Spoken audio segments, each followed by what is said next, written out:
American, it's all good.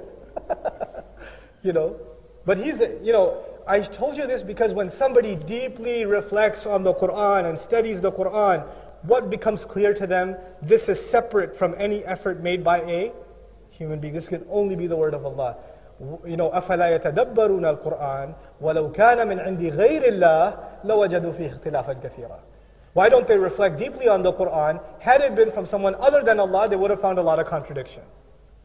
This can't be anything but. In other words, Ramadan is a time for you and me to restore our confidence in the Qur'an too. Ask questions about the Qur'an. How do you personally build a relationship with the Qur'an? How are you supposed to do that? I'm going to give you 2 tips.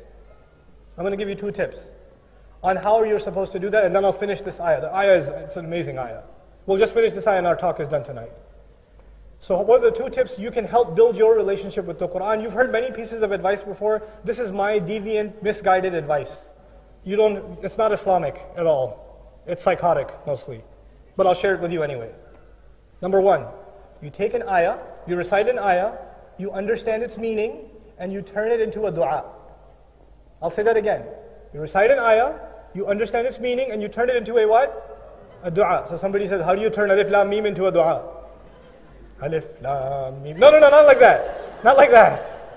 Let me tell you how. What does alif lam mim mean? We don't know. We don't know. Ya Allah, teach me what I need to know.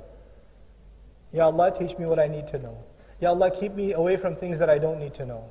Ya Allah, remind me that you know everything and I know nothing. Keep me humble in my knowledge. A dua that comes out of what? Alif Lam Mim. ذَلِكَ الْكِتَابُ لَا رَيْبَ فِيهِ. This is a book in which there is no doubt. What's a dua you can make when you read that? Ya Allah, never let me get any what? Any doubt. هُدًى لِلْمُتَّقِينَ. It's guidance for people that have taqwa. Ya Allah, give me guidance. Ya Allah, make me from the muttaqeen, the people of taqwa. Yes? Every time you read an ayah, what can you turn it into? A dua. I will not tell you how to do that. You have to do that yourself. You have to use your mind yourself. Turn a recitation of the Qur'an into an opportunity to ask Allah. Easy. It'll make you interact with the book of Allah. That's 1. I'll give you 2 tips. That was 1. Here's the 2nd tip. Pay attention to what you're reading. And when you pay attention, a lot of times you will not understand what Allah is saying. Why did Allah say this? How come He said that?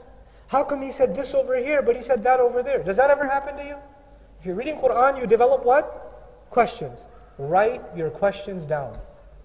Collect your questions about the Qur'an. Seek out their answers. Try to listen to some lecture, some book, ask an imam, something. Maybe you hear an answer that satisfies you. Maybe you hear an answer